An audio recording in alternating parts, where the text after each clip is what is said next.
हजरत ईसा अलैहिस्सलाम, नाम सुना है आपने?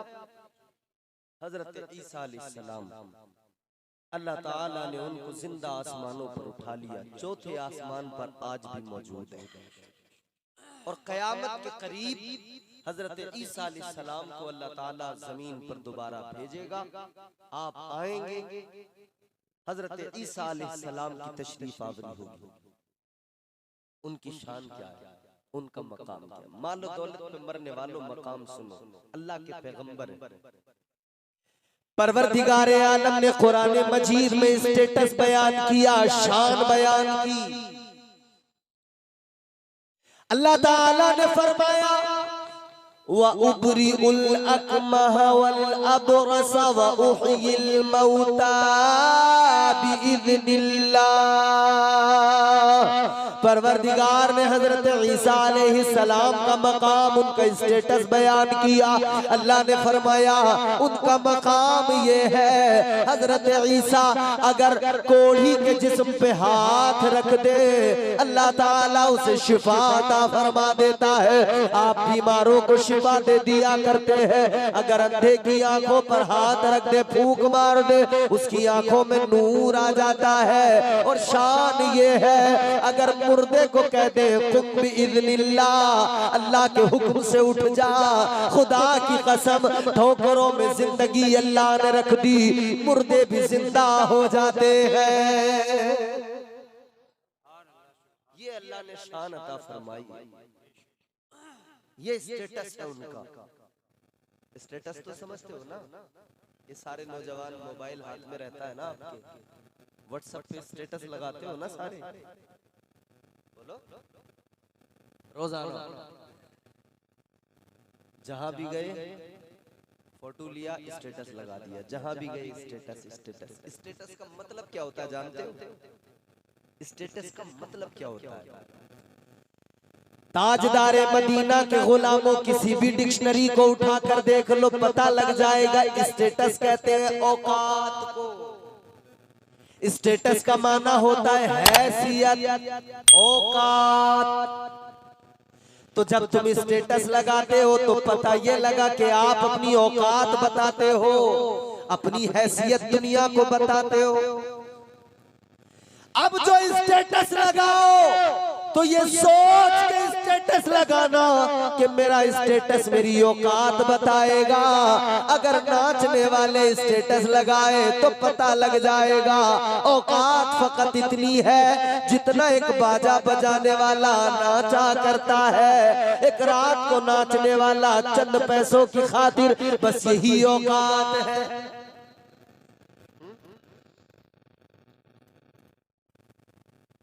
आजकल ये बड़ा अजीब मामला चला है, स्टेटस। जिसे देखो स्टेटस, जिसे देखो स्टेटस, मगर स्टेटस लगाने से पहले सोचना, अगर तुमने अपने स्टेटस पर गंदी तस्वीरें लगाई तो दुनिया जो भी तुम्हारा स्टेटस देखेगी उससे पता लग रहा है कि इसकी औकात ये है, इसकी हैसियत ये है। स्टेटस लगाना है तो नाच गाने के न लगाना, इससे तो बस इतना साबित होगा कि ये कोई नचनिया है। लेकिन हाँ, अगर तूने अपने स्टेटस पर नाते मुस्तफा लगा ली, अगर तूने अपने स्टेटस पर कुरान लगा लिया तो पता लगेगा ये तो मुस्तफा जाने रहमत का गुलाम है। अब मर्जी तुम्हारी है, तुम क्या पसंद करोगे? आशिकी का स्टेटस, दुनिया की आशिकी का स्टेटस, ये मदीने वाले मुस्तफा की गुलामी का स्टेटस। झूठी आशिकी के चक्कर में न रहना। और मैं आपको साफ तौर पर बता देता हूँ, ये झूठी आशिकी है, ये झूठी मोहब्बत है दुनिया में। गुल गया गुलशन गए, अंगूर खट्टे रह गए। गुल गया गुलशन गए, अंगूर खट्टे रह गए, सारे आशिक मर गए, उल्लू के पट्टे रह गए। ये तो अब उल्लू के पट्टे हैं, जितने भी तुम्हें आशिकी में मरने की बातें करने वाले मिलेंगे। ऐ लोगों, दुनिया के हुस्न फानी हुस्न पर मरने की बातें करने वालों, आओ जरा पीछे पलटो, अपनी तारीख के सफ़हात देखो जरा। हजरत सलाहुद्दीन अय्यूबी की जिंदगी को देख लो। आपने ऐलान कर दिया था मौत तो एक न एक दिन आएगी, लेकिन मैं चाहता हूँ जिस दिन मौत आए उस दिन मौत भी मुझे देखकर रश्क करे कि ये जो आज दुनिया से जा रहा है, दुनिया से तो सबको जाना है, मगर ये मुस्तफा की गुलामी में जा रहा है। रोज मर रहे लोग, रोज मरते भी हैं, रोज पैदा भी होते हैं। कितने मरने वाले मर गए, मगर कभी उन मरने वालों ने तुम्हें कभी अपना हाल अगर सुना दिया होता, खुदा की कसम कलेजे फट जाते। ये रजबुल मुरज्जब का महीना है। एक तरफ तो मौला अली ताजदारे विलायत शेरे खुदा हैदर कर्रार की विलादत का दिन अभी गुजरा 13 रजबुल मुरज्जब। दामादे पैगंबर फातहे खैबर मुश्किल कुशा हैदर कर्रार मौला अली। आओ मौला अली की विलादत के मौके पर मौला अली की बात सुनाए देता हूँ, मोहब्बत से बोलो सुभान अल्लाह। मौला अली एक रोज कब्रिस्तान गए। कब्रिस्तान के अंदर खड़े होकर आपने कब्र वालों की तरफ मुखातिब होकर फरमाने लगे, ऐ कब्र वालों किस हाल में हो बताओ, ऐ कब्र वालों बताओ जरा किस हाल में हो। कब्रों के अंदर से आवाज आई, अली हाल न पूछो। मौला अली ने फरमाया, मैं तुम्हें इधर का हाल बताए देता हूं। कहने लगे, अली क्या हाल है उधर? मौला अली हैदर कर्रार ने फरमाया, इधर तुम मरे, तुमने बड़े बड़े कारोबार तैयार किए थे, जमीनें खरीदी थी, घर बनाए थे, मगर जैसे तुम्हारा दम निकला, तुम्हारी मौत आई, तुम्हारे बेटे झगड़ने लगे, सारा माल आपस में बांट लिया, जमीनें बट गई, जायदादें बट गई, तुम्हारे घर जो तुमने बड़े शौक से बनाए थे, बड़ी मेहनत का पैसा लगाया था, तुम्हारी औलादों ने उन घरों को जो है दीवारें लगाकर बांट लिया, तकसीम कर लिया, उन मकानों को बेच डाला, उनके बदले अलग अलग खरीद लिए। तुमने बड़े दिल से कारोबार किए थे, तुम्हारी औलादों ने वो कारोबार चौपट कर दिए, खत्म कर दिए। तुम्हारी बीवियां जो तुमसे मोहब्बत की बातें किया करती थी, तुम्हारे साथ जीने मरने की कस्में खाया करती थी, तुम इधर मर गए, इद्दत पूरी की, चंद दिन गुजरे, उन्होंने दूसरे निकाह कर लिए, अब वो दूसरों के साथ वही बातें करने लगी है। तुम बताओ तुम्हारा हाल क्या है? इतना आपने जैसी फरमाया, कब्रों के अंदर से रोने की आवाजें आई, चीखने की आवाजें आई, ऐ अली हाल न पूछो, जिस दुनिया के लिए हमने सब कुछ किया, जिस दुनिया के लिए कब्र को भूल गए। ऐ अली हमने औलादों का भला चाहा, बीवियों का भला चाहा, हमने दुनिया संवारना चाहा, लेकिन अली जब हम कब्रों के अंदर आए, हमारे अपने हमें तन्हा छोड़ गए, हमारे बीवी बच्चे हमें, हमारे साथ कोई नहीं आया, सबने तन्हा छोड़ दिया, सबकी मोहब्बतों ने दम तोड़ दिया। ऐ अली हमें कब्रों में दबा दिया गया। वो हमारे बाल जिन पर हम बड़ा फख्र करते थे, जो हमारे बाल थे, जो हम अपने बाल संवार के खुशबू लगा के तेल लगा के चलते थे, वो हमारे सारे के सारे बाल झड़ गए। वो हमारी शबाहत जिन पे हमें नाज था, हम अपना शीशे में मुंह देखकर इतराया करते थे, हमारे सारे के सारे चेहरे, हमारे सारे के सारे वजूद की खाल और सारा का सारा गोश्त गल गया, हमारी हड्डियों से गोश्त सारा झड़ गया, बाल सारे झड़ गए, गोश्त सारा गल गया, हमारा पूरा वजूद मिट्टी में मिल गया। कहने लगे अली हमने दुनिया को संवारा, आखिरत को भूल गए। अली हम दुनिया के चक्कर में कब्र को भूल गए।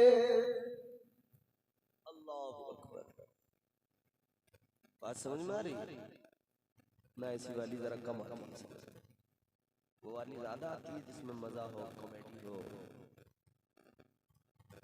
एकदम जन्नत मिलती हो, बगैर कुछ करे जन्नत मिलती। बस मौलाना साहब यूं कहने के जन्नत तो तुम्हारी है। जन्नत में जाने से पहले मेरे अजीजों, जन्नत में जाने की जो राहें हैं उन्हें हमवार बनाओ। और जानते हो मेरे हुजूर ने फरमाया जब बंदा कब्र में जाता है ना, दबाती है कब्र। क्या करती है? मोमिन, ईमान वाला, नेक, परहेजगार, मुत्तकी या कोई गुनाहगार कब्र में जाए, कब्र तब भी दबाएगी। नेक परहेजगार कब्र में जाए, कब्र तब भी दबाएगी। इधर सुनो, मेरी तरफ देखो। नेक परहेजगार कब्र में जाए, कब्र तब भी दबाएगी। गुनाहगार कब्र में जाए, कब्र तब भी दबाएगी। दोनों को बराबर कब्र दबाती है। मेरे आका ने फरमाया दबाती दोनों को है, मगर जरा सा फर्क है। ताजदारे मदीना वाली कायनात के गुलामों जरा गौर करो, फरमाया गया जब कोई गुनहगार, जब कोई बदकार कब्र के अंदर गुनहगार जाता है, बेनमाजी जाता है, झूठा मक्कार जाता है, काज़िब जाता है, चुगलखोर जाता है, जब कोई ऐसा आदमी कब्र में जाता है, फरमाया गया कब्र उसको दबाती है। तो अंदाज दबाने का ये, इधर वाली पसलियों के अंदर यूं घुस जाती है, इधर वाली पसलियों में जिस्म सारा टूटने लगता है, हड्डियां सारी चटकने लगती है, टूटने लगती है, उनकी आवाजें भी निकलती है, बहुत तकलीफ होती है, इतना दबाती है मेरे अजीजों कब्र। वो मंजर याद करो कितना सख्त मंजर है। हाँ मेरे अजीजों कब्र ऐसे ही दबाती है, लेकिन फरमाया गया ये तो कब्र गुनहगार को दबाती है, लेकिन नेक परहेजगार कब्र में जाए, कब्र उसे भी दबाती है। उसको कैसे दबाती है? फरमाया ताजदारे मदीना ने, वाली कायनात ने फरमाया जब नेक परहेजगार कब्र में जाता है, कब्र उसको भी दबाती है, मगर अंदाज ये होता है जैसे कोई माँ अपने बच्चे को गोद में लेकर प्यार से, ममता से दबाती है, वैसे ही नेक इंसान को कब्र भी दबाया करती है।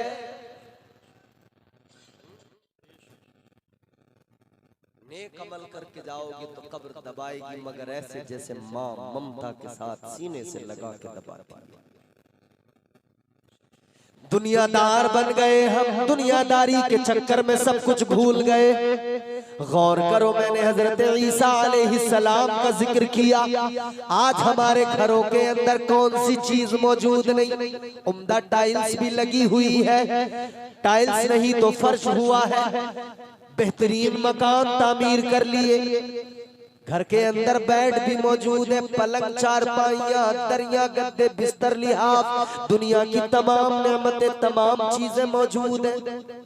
मगर हजरत ईसा अलैहिस्सलाम अल्लाह के प्यारे पैगंबर, वो पैगंबर खुदा जिनकी ठोकरों में जिंदगी, मुर्दे को कहते उठ जा, अल्लाह के हुक्म से मुर्दा जिंदा हो जाता है, वो हजरत ईसा अलैहिस्सलाम। कितना सामान आपके पास है? फकत 3 चीजें।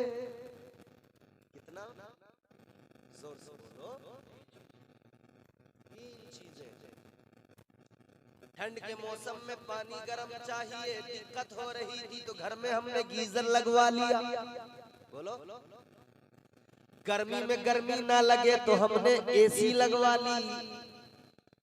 हमने घर के अंदर बड़े बड़े कूलर मंगवा लिए। पानी गिलास में पीना था तो शीशे के बड़े बड़े उम्दा गिलास मंगाए। मिट्टी के गिलास में भी पी सकते थे, मिट्टी के प्याले में भी पी सकते थे। सबकी बात कर रहा हूँ, दुनिया का ये माहौल है। मैं ये नहीं कहता कि मैं मिट्टी के गिलास में पानी पी रहा हूँ या मैं बहुत बड़ा कोई मुद्दा। मैं और आप, हम सब बराबर हैं। हमें खुद को बदलना। हजरत ईसा अलैहिस्सलाम पैगंबरे खुदा क्या है हजरत ईसा के पास में? फकत 3 चीजें। क्या है 3 चीजें? एक प्याला जिससे पानी पीते हैं, एक कंघा जिससे अपनी दाढ़ी को संवारते हैं, एक कंघी है। एक ईंट है, जब सोते हैं तो सर के नीचे रख लेते हैं, तकिया बना लेते हैं। ये 3 चीजें। चौथी कोई चीज नहीं, कोई चीज नहीं चौथी। मगर सुनो, अब मैं आपको जो बात सुनाने लगा हूं बड़ी लतीफ बात है, तवज्जो करो।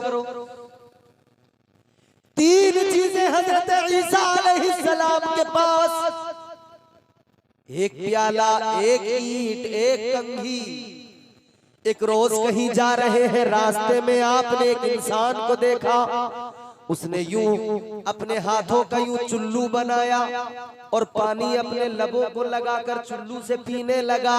हजरत ईसा अलैहिस्सलाम ने देखा, आपने देखा अपने हाथों को लबों से लगा के पानी पी रहा है, अपने हाथों का चुल्लू बना के पानी पी रहा है। हजरत ईसा अलैहिस्सलाम फरमाते हैं ये काम पानी पीने का तो हाथों से भी हो सकता है, लिहाजा प्याले की कोई जरूरत नहीं है। हजरत ईसा ने प्याला उठाया, अल्लाह की राह में खैरात कर दिया। आपने देखा आगे बढ़े, एक इंसान सो रहा है रास्ते के अंदर, और अंदाज क्या है सोने का? अपना हाथ सर के नीचे रखा, उसका तकिया बनाया, हाथ का तकिया बनाकर सोते हैं ना, वो सो रहा है हाथ का तकिया बनाकर। हजरत ईसा अलैहिस्सलाम ने देखा, फरमाने लगे तकिए का काम तो हाथ से भी हो सकता है, ईंट की जरूरत क्या है? ईंट को उठाया, अल्लाह की राह में खैरात कर दिया। पैगंबर खुदा। एक कंघी बाकी रह गई, एक आदमी को देखा वो उंगलियों से दाढ़ी में कंघी कर रहा है। आपने जैसे ही उसको देखा, फरमाने लगे ये काम तो हाथों की उंगलियों से भी हो सकता है, लिहाजा कंघी की जरूरत क्या है? कंघी भी उठाई, अल्लाह की राह में खैरात कर दी। ऐ लोगों, जिंदगी का सरमाया 3 चीजें, और तीनों ही चीजें आपने राह खुदा में खैरात कर दी। एक आदमी आया, आके कहने लगा ए पैगंबर खुदा, मैं आपकी सोबत में रहना चाहता हूँ, आपके साथ रहना चाहता हूँ। आजकल कोई भी नहीं मिलेगा तुम्हें जो कहे कि इमाम साहब मैं तुम्हारे साथ रहना चाहता हूँ। और अगर कोई कह रहा है ना इस दौर में कि इमाम साहब तुम्हारे साथ रहना चाहता हूँ, समझ लेना पक्का वाला खुराफाती है, इमाम की कमी ही ढूंढेगा। जो इमाम के पीछे ज्यादा लगा रहता है वही इमाम को चौराहों पर रुसवा और जलील भी किया करता है। कोई किसी मौलवी के साथ रहने को तैयार नहीं, इसलिए कि जानता है इसके पास क्या है, कुछ भी नहीं। और नेताओं के पीछे भागे भागे फिर रहे। किसी सूरत से हमारा प्रधान हमें कबूल कर ले, अपना पीए बना ले, इलाके का विधायक बस जरा सर पे हाथ रख दे, फिर क्या? फिर तो दबंगई चलेगी हमारी। जिससे चाहेंगे दलाली मारेंगे तबीयत से। हालत ये हो गई, गांव का जरा सा प्रधान, उस प्रधान की बैठक पे झाड़ू लगाने वाला, 2-3 बार सलाम मारने वाला, वो भी अपने आप को प्रधान से कम नहीं समझता। समझ रहे? नेताओं के साथ रहने के लिए बहुत लोग कहते हैं पीए बना लो, अपने साथ रख लो, अपनी गाड़ी में बिठा के घूमना, तुम्हारे बॉडीगार्ड बन जाएंगे, तुमसे कुछ नहीं मांगेंगे, कोई तनख्वाह नहीं लेंगे। उससे पूछो जब तनख्वाह नहीं लेगा तो तेरा घर कैसे चलेगा? पता लगा ये तो दलालियों पे अपना घर चलाएगा, दलालियां करेगा, लोगों से माले हराम लेगा। याद रखना आज दलालियां कर कर करके माले हराम तू जितना कमा ले बच्चे खाएंगे, हिसाब कयामत में तुझे देना पड़ेगा। बीवी कह देगी अल्लाह हमें नहीं पता कहां से लाया, ये लाया। बच्चे कह देंगे या अल्लाह हमें नहीं पता कहां से लाया, अब्बा लाया। देते रहिए हिसाब। फिर कहने लगा हुजूर ऐ अल्लाह के पैगंबर में आपकी सोबत में आपके साथ रहना चाहता हूं। हजरत ईसा अलैहिस्सलाम ने फरमाया रह लो, मगर एक शर्त है। क्या शर्त है? हजरत ईसा अलैहिस्सलाम ने फरमाया शर्त ये है दुनियादारी को छोड़ना पड़ेगा, दुनियादारी को तर्क करना पड़ेगा। सारे झमेले जो भी है ना दुनियादारी की, बात यहीं से शुरू होती है, यहीं खत्म होती है। झूठ, गीबत, चुगली, मक्कारी, अय्यारी, दलाली, दुनिया भर की जो भी चीज है वो दुनियादारी के लिए है। यहीं से बात शुरू होती है, यहीं खत्म होती है। कहने लगा आपके साथ रहना है, आपने फरमाया मेरे साथ रह लो, मगर दुनियादारी को बोलो। कुछ लोग कह रहे होंगे मौलाना अब तुम्हें भी स्टेज को छोड़ना पड़ेगा क्योंकि तुम ज्यादा दुनियादारी के पीछे पड़ गए,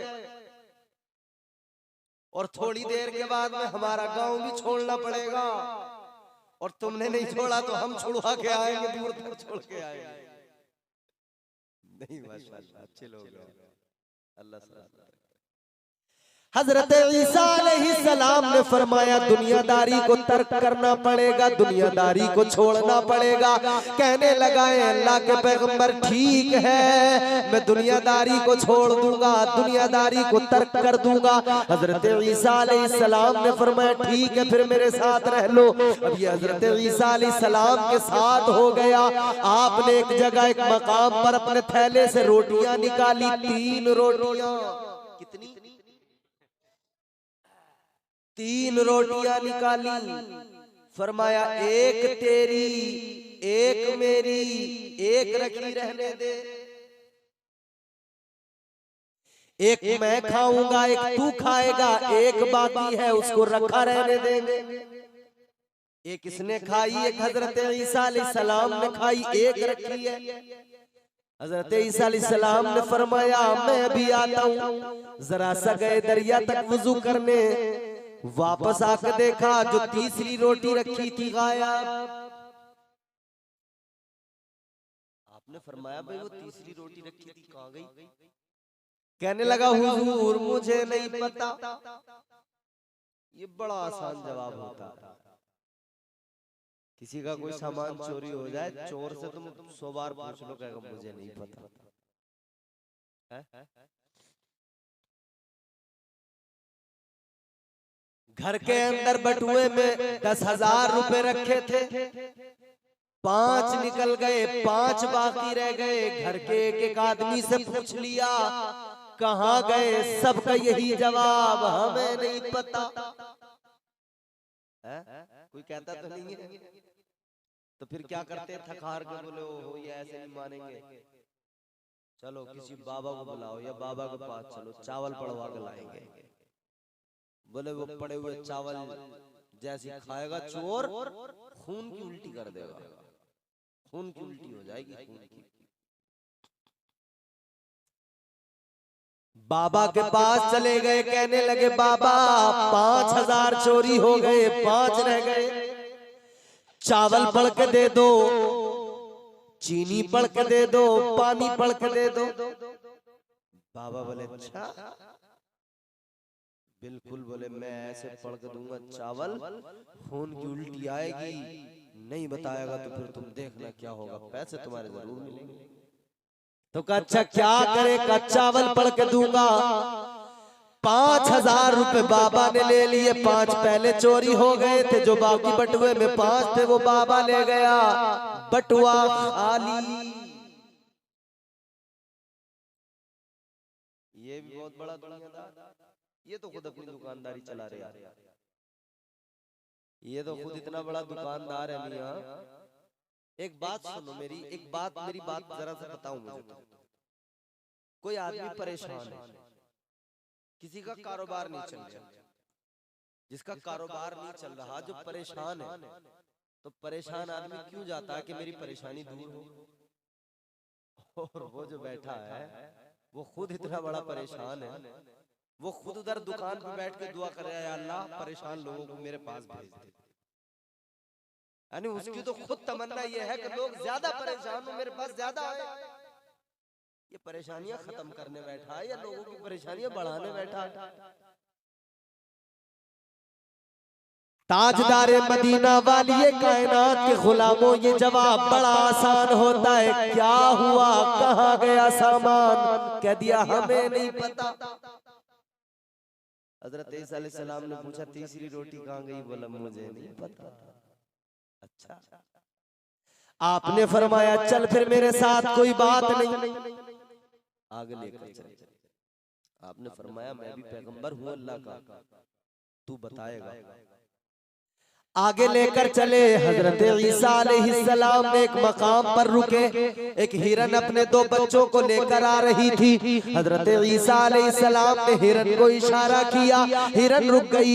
उसके एक बच्चे को लिया, हजरत ईसा ने उसको ज़िबह किया, उसका गोश्त पकाया, भूना, उसको तैयार किया और फिर उसको फरमाया ले तू भी खा, मैं भी खाता हूँ। हिरन उधर खड़ी है क्योंकि जानती है पैगंबर खुदा ने ज़िबह किया है, नुकसान नहीं होगा। अल्लाह अकबर। गोश्त दोनों ने खाया। हजरत ईसा अलैहिस्सलाम ने फरमाया हड्डियां नहीं फेंकना, हड्डियां सारी जमा कर लेना। हड्डियां सारी जमा कर ली गई। आपने कहा तू भी खा, मैं भी खाता हूं। दोनों ने गोश्त खाया, हड्डियां जमा कर ली। हजरत ईसा ने खाने के बाद में हड्डियों पर हाथ रखा, फरमाया कुम बिइज़्निल्लाह, अल्लाह के हुक्म से जिंदा हो जा। उन हड्डियों पे गोश्त लगा, गोश्त लगा तो उस पर गोश्त के बाद में खाल बाल सब लग गए। वो हिरन का बच्चा अल्लाह के हुक्म से दोबारा जिंदा हो गया। बड़ा मौजज़ा था ना, बड़ा मौजज़ा था ना। मुर्दा हिरन का बच्चा जिसको पका के खा लिया था, जिंदा हो गया।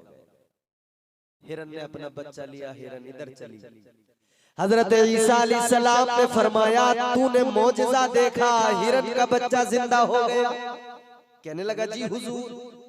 तो फरमाया अब तो मौजज़ा भी देख लिया, अब बता दे तीसरी रोटी कहाँ गई? कहने लगा हुजूर मुझे नहीं पता। मौजज़ा देख के भी कह रहा मुझे नहीं पता। हजरत ईसा अलैहिस्सलाम ने फरमाया चल ठीक है कोई बात नहीं, आगे बढ़े। हाथ पकड़ा लेकर चले। रास्ते में दरिया आ गया, दरिया को पार करना था। कोई नाव नहीं, कोई कश्ती नहीं। हजरत ईसा अलैहिस्सलाम ने फरमाया दरिया को पार करना। कहने लगा हुजूर कैसे? नाव नहीं, कश्ती नहीं। फरमाया घबराता क्यों है? मैं अल्लाह का पैगंबर हूँ। हाथ पकड़ा लेकर चले। खुदा की कसम दरिया के ऊपर ऐसे चलते चले गए जैसे कोई रास्ते पे चलता हुआ जाता है। इसी तरह पानी के ऊपर चलते हुए दरिया को पार कर लिया। इसने ये मौजज़ा भी देखा। आपने फरमाया तूने मौजज़ा देख लिया? कहने लगा जी देख लिया। फरमाया अब बता दे तीसरी रोटी कहाँ गई? कहने लगा हुजूर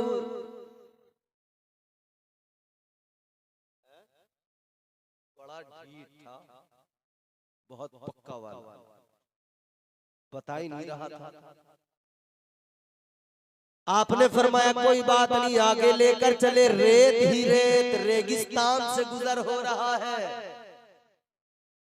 अब जरा तवज्जो करो। हजरत ईसा अलैहिस्सलाम ने रेत के ढेर लगाए, 3 ढेर लगाए, बराबर बराबर 1 2 3 रेत के ढेर लगाए। और उसके बाद में पैगंबर खुदा हजरत ईसा अलैहिस्सलाम ने रेत के ढेर लगाकर फूंक मारी। फूंक मारना था वो रेत के ढेर सोने के ढेर बन गए। जब वो सोने के ढेर बन गए, हजरत ईसा अलैहिस्सलाम ने फरमाया सुन ले, एक सोने का ढेर तेरा, एक सोने का ढेर मेरा, और एक उसका जिसने तीसरी रोटी खाई थी। कहने लगा हुजूर वो तीसरी रोटी तो मैंने खाई थी।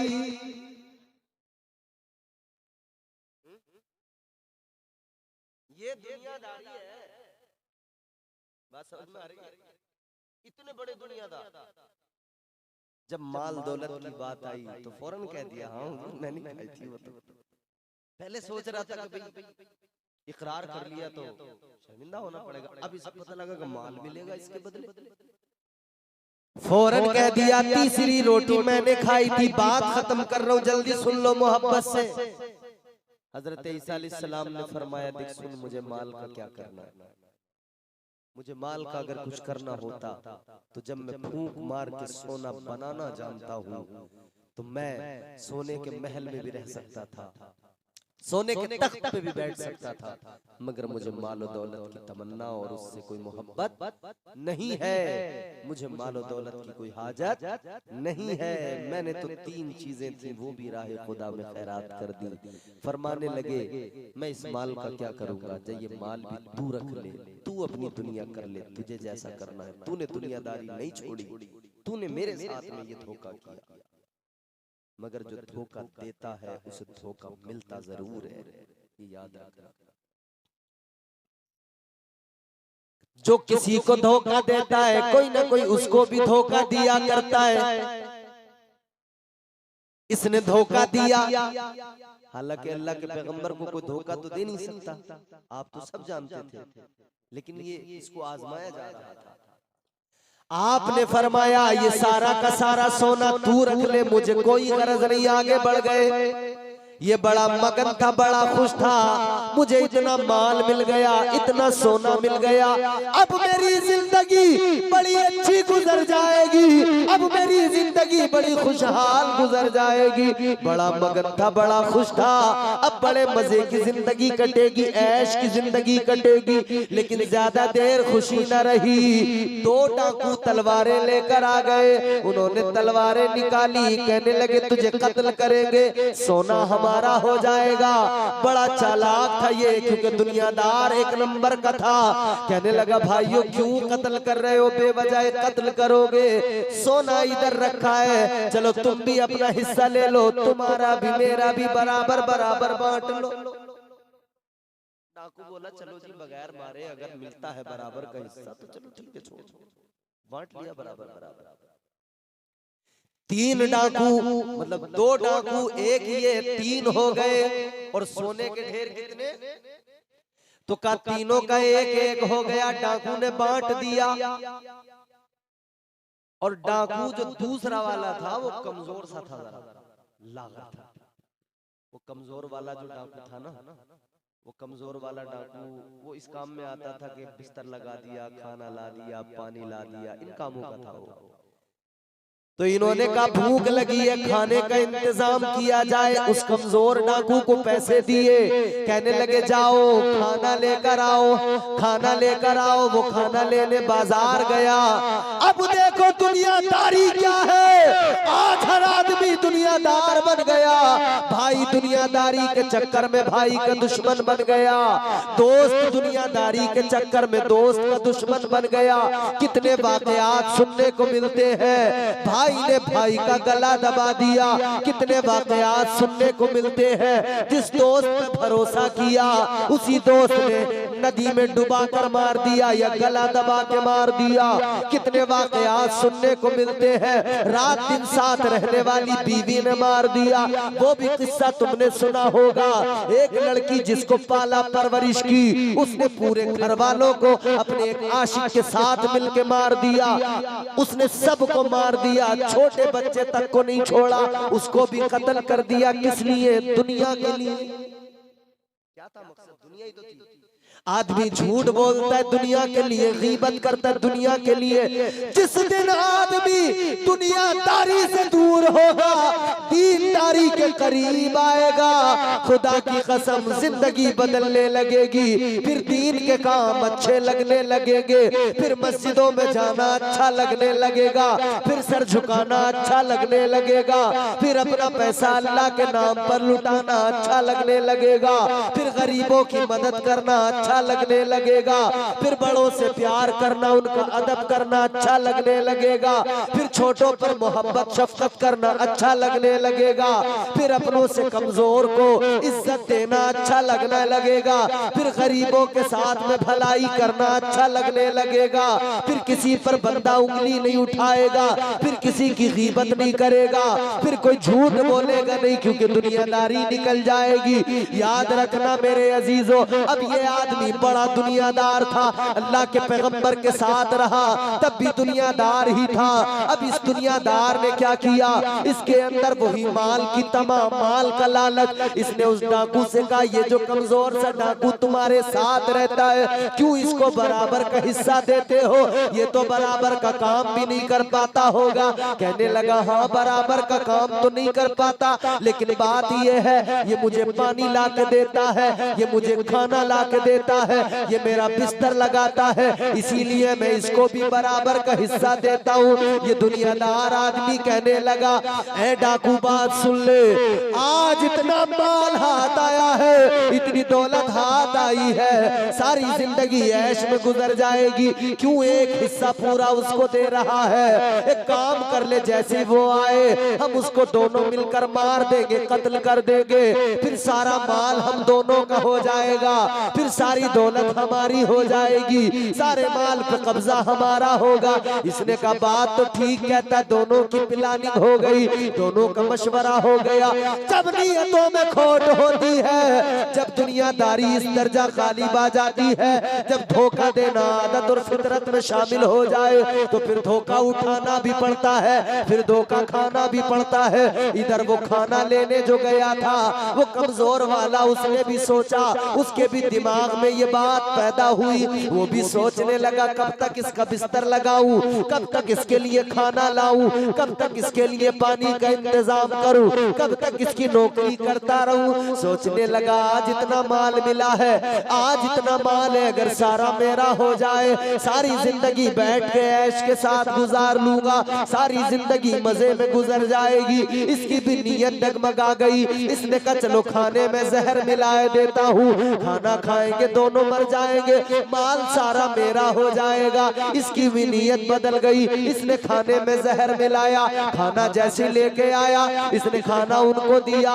इन्होंने दोनों ने पहले से तैयारी कर रखी थी। ये दोनों उस पर झपटे, दोनों ने उस पर वार किया, कत्ल कर दिया, दरिया में डाल दिया। अब बड़े खुश थे कि माल हमारा हो गया, अब बड़े मगन थे कि माल पूरा हमारा हो गया। लेकिन भूख लगी थी, खाना खाने बैठ गए। जैसे खाना खाया तो जहर ने अपना काम दिखाया। अब जहर ने अंदर जाकर जब काम किया, जिगर कटने लगा, आंतें कटने लगी, कलेजे फेफड़े कटने लगे, कट कट के मुंह के बाहर खून निकलने लगा, खून निकलने लगा, अंदर से कलेजा कट कट के बाहर आने लगा। अब दोनों के दोनों रो रहे हैं, माल एक तरफ रखा है और ये दोनों रो रो के कह रहे हैं, कोई आए हमारा सारा माल ले जाए, बस आज हमें कोई बचा ले। दुनियादारी के चक्कर में, जिस माल के चक्कर में अपनों को धोखा दिया, अपने को कत्ल किया, उसी माल को देखा एक तरफ पड़ा है और खुद जहर से तड़प रहे हैं। कोई बचाने वाला नहीं है, कोई पुरसाने हाल नहीं है। मेरे अजीजों, यही तो होता है, लोगों की दौलत तिजोरी में रखी होती है, लेकिन जब मौत का फरिश्ता आता है, ये दौलत किसी काम नहीं आती है। बिस्तर पर पड़ा होता है, बिस्तरे अलालत पर, अस्पताल में ऑक्सीजन के जरिए सांस जैसे तैसे चल रही होती है। अब घर वाले कहते दौलत जितनी लग जाए अब्बा मेरा बच जाए, मगर कैसे बचेगा अब्बा, आज दौलत नहीं बचाएगी, आज तो दुनिया को छोड़ के जाना है। बस सोचना इतना है, जा तो रहे हैं मगर मौत ऐसे ऐसे आ जाए, ऐसे जान जिस्म से निकल जाए जैसे फूल से खुशबू निकल जाती है, ऐसे जिस्म से जान निकल जाए जैसे आटे से बाल निकल जाता है, ऐसे निकल जाए और कब्र की मंजिल आसान हो जाए। लेकिन मेरे अजीजों माल तो रखा रह जाता है, माल पड़ा रहा, दोनों तड़प तड़प के मर गए। लोग जब देखा, लोगों को पता लगा, भीड़ जमा हुई। उधर से हजरत ईसा अलैहिस्सलाम जब दोबारा वापसी में गुजर हुआ, लोगों ने देखा, आपसे कहने लगे हजरत ये क्या मामला है। हजरत ईसा अलैहिस्सलाम ने एक जुमला फरमाया, जुमला सुन लो, दिल पे लिख लो। आपने फरमाया ये कुछ भी नहीं है, ये दुनियादारी का अंजाम है। क्या है? दुनियादारी का अंजाम। अब फैसला आपको और हमें करना है कि हमें दुनियादार बनना है या दीनदार बनना है। मैं एक एक चीज की वजाहत करूं और बोलता चला जाऊं, वक्त गुजरता जाएगा, मैं बोलता जाऊंगा, मगर मैंने आपको 100 बातों की एक बात बता दी। दुनियादारी और दीनदारी दो ही चीजें हैं। बंदा दुनियादार है तो फिर अमल के मैदान में कच्चा है, फिर वो कुछ भी बासानी कर लेगा, झूठ, गीबत, चुगली, माले हराम, सब कुछ, सूद, ब्याज। और आजकल तुम देख रहे ना, दुनिया ने हमें कैसा बना दिया। यहूदी आज मुसलमानों पर जुल्म ज्यादती कर रहे हैं, फलस्तीन के मुसलमानों को मार रहे हैं, जानते हो?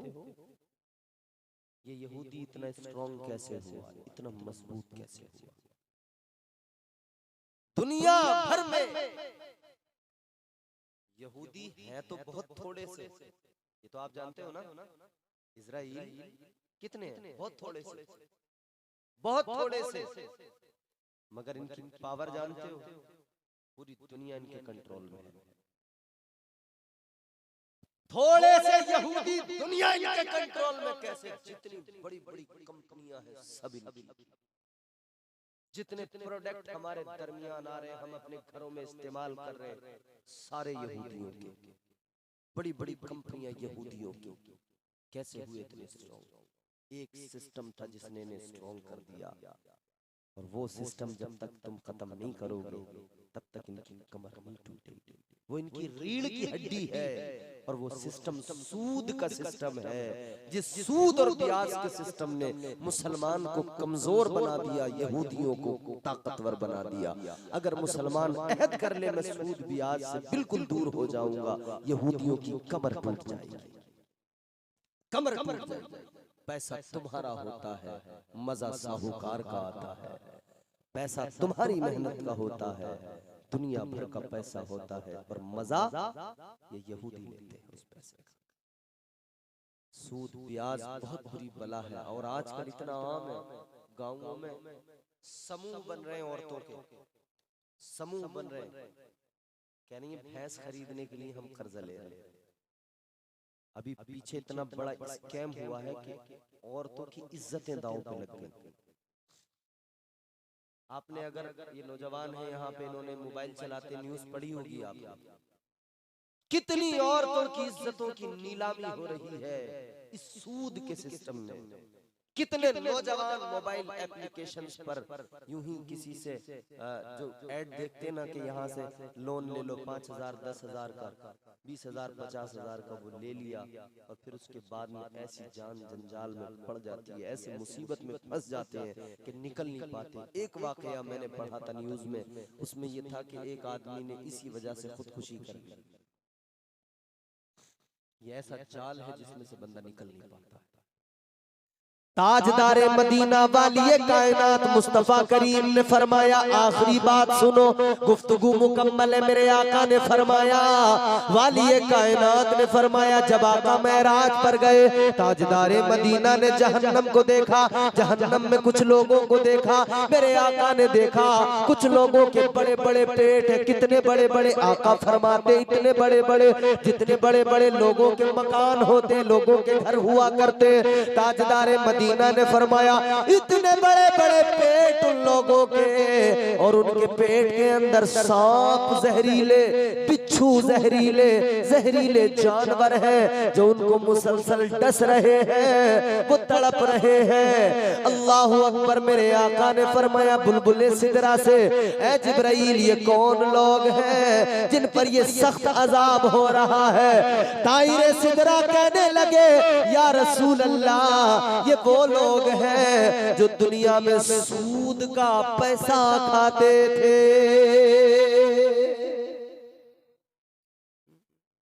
सूद ब्याज का पैसा खाने वाले, माले हराम खाने वाले याद रखें, अगर नस्लों को माले हराम खिलाया है, अगर माले हराम से नस्लें परवान चढ़ रही हैं तो याद रखना उन नस्लों से कभी भलाई की तवक्को न रखना।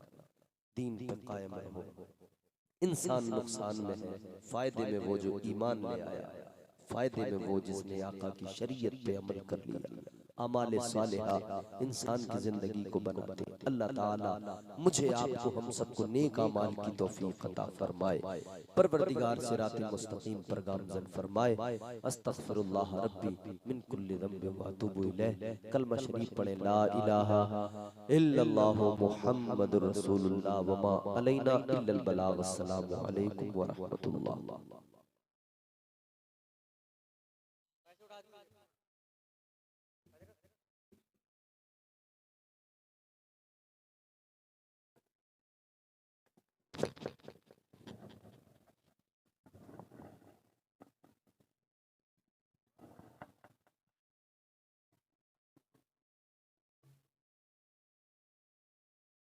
रुक जाओ 5 मिनट, सलाम के बाद ही आना।